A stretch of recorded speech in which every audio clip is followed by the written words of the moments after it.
നമസ്കാരം. ബഹുമാനപ്പെട്ട മുഖ്യമന്ത്രി പിണറായി വിജയനും ഇടതുപക്ഷവും തിരിച്ചറിയുന്നതിന് വേണ്ടി ഒരു കാര്യം ശ്രദ്ധയിൽപ്പെടുത്തുന്നു. ഉമ്മൻ ചാണ്ടിയല്ല ഷാഫി പറമ്പിൽ. ഇത് എൻ്റെ വാക്കുകളല്ല. യൂത്ത് കോൺഗ്രസിൻ്റെയും വക്താക്കൾ കഴിഞ്ഞ ദിവസം മുഖ്യമന്ത്രിക്കെതിരായി സംസാരിക്കുന്ന കൂട്ടത്തിൽ സൂചിപ്പിച്ച വാക്കുകളാണ്. കേരളം കണ്ട ഏറ്റവും കൂടുതൽ സദാചാര വിശുദ്ധിയുണ്ട് എന്ന് വിശേഷിപ്പിക്കപ്പെടുന്ന രാഷ്ട്രീയ നേതാക്കളിൽ ഒരാളായിരുന്നു ബഹുമാന്യനായ മൺമറഞ്ഞ കേരളത്തിൻ്റെ മുഖ്യമന്ത്രി ഉമ്മൻചാണ്ടി.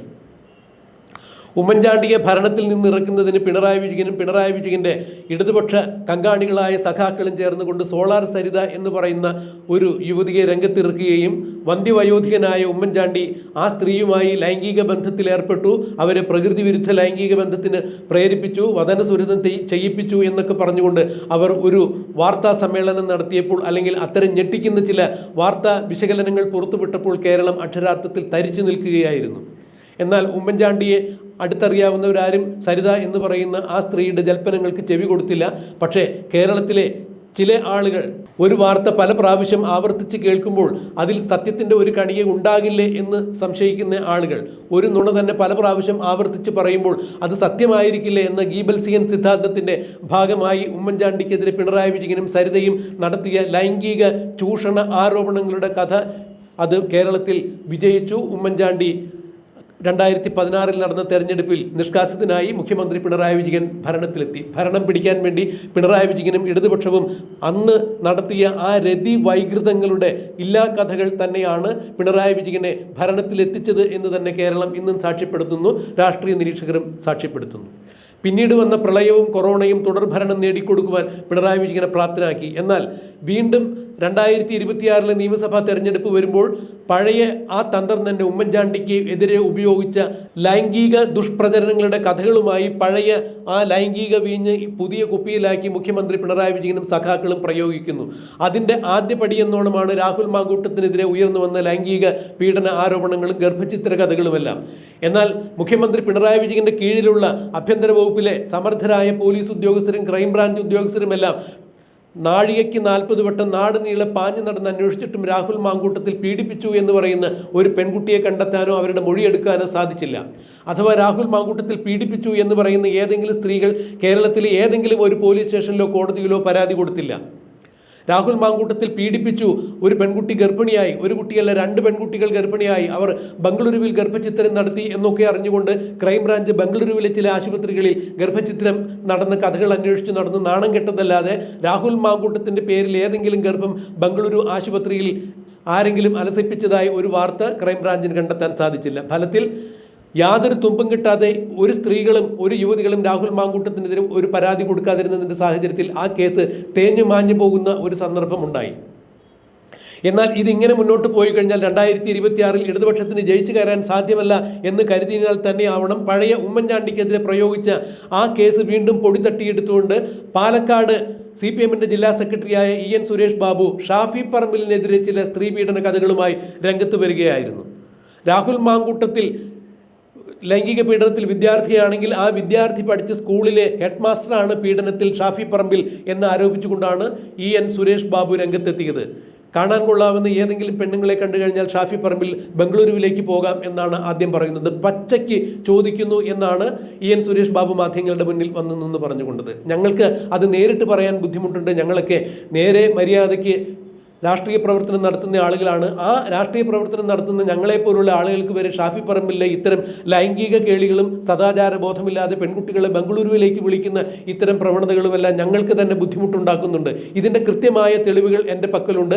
ഷാഫി പറമ്പിലോ അല്ലെങ്കിൽ അനുബന്ധമായ പ്രവർത്തകരോ പരാതി കൊടുത്താൽ പോലീസിന് മുൻപിലോ കോടതിയുടെ മുമ്പിലോ എൻ്റെ കൈവശമുള്ള പരാതികളെല്ലാം ഞാൻ യഥാസമയം സമർപ്പിക്കും എന്നുകൂടി സുരേഷ് ബാബു പറയുമ്പോൾ അത് കോൺഗ്രസിനെതിരെ മുൻപ് അല്ലെങ്കിൽ ഉമ്മൻചാണ്ടിക്കെതിരെ മുൻപ് പിണറായി വിജയനും സഖാക്കളും പരീക്ഷിച്ച് വിജയിപ്പിച്ച ആ ലൈംഗിക ആരോപണത്തിൻ്റെ വ്യാജ കഥകൾ തന്നെയാണ് ഇപ്പോൾ EN സുരേഷ് ബാബു എന്ന CPM-ന്റെ പാലക്കാട് ജില്ലാ സെക്രട്ടറിയെ കൊണ്ട് പഴയ ലൈംഗിക കാർഡ് വീണ്ടും ഇറക്കി കളിപ്പിക്കുകയാണ് പിണറായി വിജയൻ എന്ന് രാഷ്ട്രീയ നിരീക്ഷകരും യൂത്ത് കോൺഗ്രസ് പ്രവർത്തകരും ചൂണ്ടിക്കാണിക്കുന്നു. എന്നാൽ ഉമ്മൻചാണ്ടിയല്ല ഷാഫി പറമ്പിൽ എന്നുള്ളത് വ്യക്തമാക്കിക്കൊണ്ട് ഷാഫി പറമ്പിലും രംഗത്ത് വന്നിരിക്കുന്നു.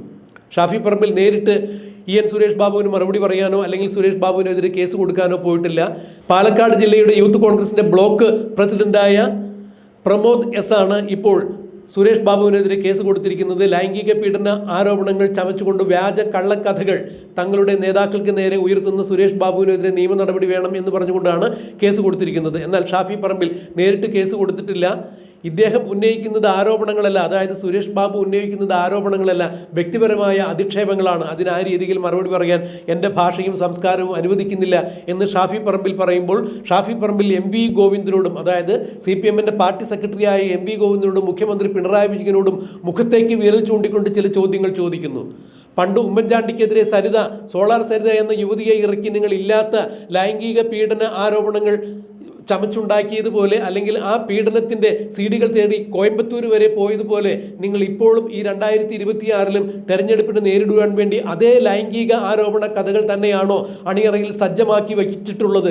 അത്തരത്തിലുള്ള ലൈംഗിക ബോംബുകൾ തന്നെയാണോ കോൺഗ്രസിൻ്റെയും യൂത്ത് കോൺഗ്രസിൻ്റെയും നേർക്ക് വലിച്ചെറിയുവാൻ വേണ്ടി നിങ്ങൾ നിർമ്മിച്ചു കൊണ്ടിരിക്കുന്നത് എന്നാണ് ഷാഫി പറമ്പിൽ പകുതി കളിയായും കാര്യമായും മുഖ്യമന്ത്രി പിണറായി വിജയനെയും MV ഗോവിന്ദനെയും വലിച്ചു കീറി തേച്ചൊട്ടിച്ചുകൊണ്ട് ചോദിച്ചത്. മാധ്യമങ്ങൾക്ക് മുന്നിൽ നിന്നുകൊണ്ടാണ് ഷാഫി പറമ്പിൽ ഇത്തരത്തിലുള്ള ചോദ്യങ്ങൾ ചോദിച്ചത്.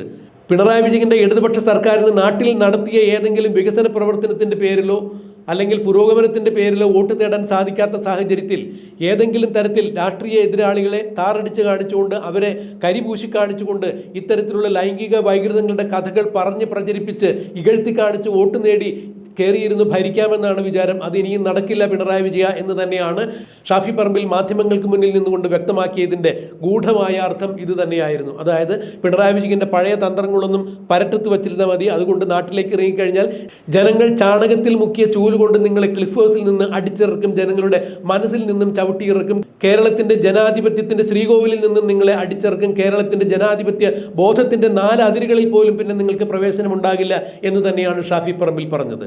ഇത് പഴയ ഉമ്മൻചാണ്ടിയല്ല, ഷാഫി പറമ്പിലാണ് എന്ന് യൂത്ത് കോൺഗ്രസ്സുകാരും മുഖ്യമന്ത്രി പിണറായി വിജയന് കൃത്യമായി തന്നെ മുന്നറിയിപ്പ് നൽകിയിരിക്കുന്നു. നിങ്ങളുടെ കയ്യിലുള്ള ലൈംഗിക പീഡന ആരോപണങ്ങളുടെ വ്യാജ CD-കളോ അല്ല എന്നുണ്ടെങ്കിൽ വ്യാജ നിർമ്മിതമായ ബോംബുകളോ നിങ്ങൾ പുറത്തെടുത്തോളൂ. 2026-ലെ തെരഞ്ഞെടുപ്പിന് നേരിടാൻ വേണ്ടി നിങ്ങളുടെ കയ്യിൽ അതല്ലാതെ മറ്റൊന്നും ഉണ്ടാകില്ല എന്ന് ഞങ്ങൾക്കറിയാം. ഷാഫി പറമ്പിൽ സ്ത്രീകളെ ബംഗളൂരുവിലേക്ക് കൊണ്ടുപോയി അവരെ ലൈംഗികമായി ദുരുപയോഗം ചെയ്തു എന്ന് പറഞ്ഞ് പ്രചരിപ്പിക്കുന്ന EN സുരേഷ് ബാബു ഇപ്പോൾ ഒരുപക്ഷെ ഷാഫി പറമ്പിലിൻ്റെ വ്യാജ വീഡിയോകൾ ചിലപ്പോൾ നിർമ്മിച്ചിട്ടുണ്ടാകും. AI നിർമ്മിതമായ ഷാഫി പറമ്പിലിൻ്റെ രഹസ്യ വീഡിയോകൾ എന്ന് പറഞ്ഞുകൊണ്ട് ഒരുപക്ഷെ ഇനി സുരേഷ് ബാബു പുറത്തുവിടാൻ സാധ്യതയുള്ളത് അതായിരിക്കും. അതുമായി നിങ്ങൾ വരിക. 2026-ലെ തെരഞ്ഞെടുപ്പിനെ നേരിടാൻ ഞങ്ങൾ തയ്യാറാണ്. കോൺഗ്രസ്സുകാരെ ജനങ്ങൾക്കറിയാം, ഞങ്ങൾക്ക് ജനങ്ങളെയും അറിയാം എന്ന് തന്നെയാണ് ഇപ്പോൾ കോൺഗ്രസ്സുകാർ വ്യക്തമാക്കിയിരിക്കുന്നത്. എന്തായാലും ഷാഫി പറമ്പിൽ പറഞ്ഞിരിക്കുന്നു, പിണറായി വിജയൻ്റെ പഴയ വീഞ്ഞ് പുതിയ കുപ്പിയിലാക്കി കൊടുത്താൽ ജനം അത് ദൂരേക്ക് വലിച്ചെറിയും, ഒപ്പം പിണറായി വിജയനെയും വലിച്ചെറിയും എന്ന് തന്നെയാണ് പറഞ്ഞിരിക്കുന്നത്. ഇനിയും എന്താണ് 2026-ലെ തെരഞ്ഞെടുപ്പിന് മുമ്പ് കോൺഗ്രസ് നേതാക്കൾക്കെതിരെ CPM നേതാക്കൾ പ്രയോഗിക്കാൻ പോകുന്ന ലൈംഗിക അരാജകത്തിൻ്റെ ബോംബുകൾ ഏതൊക്കെയാണ് എന്നുള്ളത് നമുക്ക് കണ്ടറിയാം, കാത്തിരിക്കാം എന്ന് തന്നെ ഷാഫി പറമ്പിൽ പറയുമ്പോൾ നമുക്കും അതിനുവേണ്ടി കാത്തിരിക്കാം.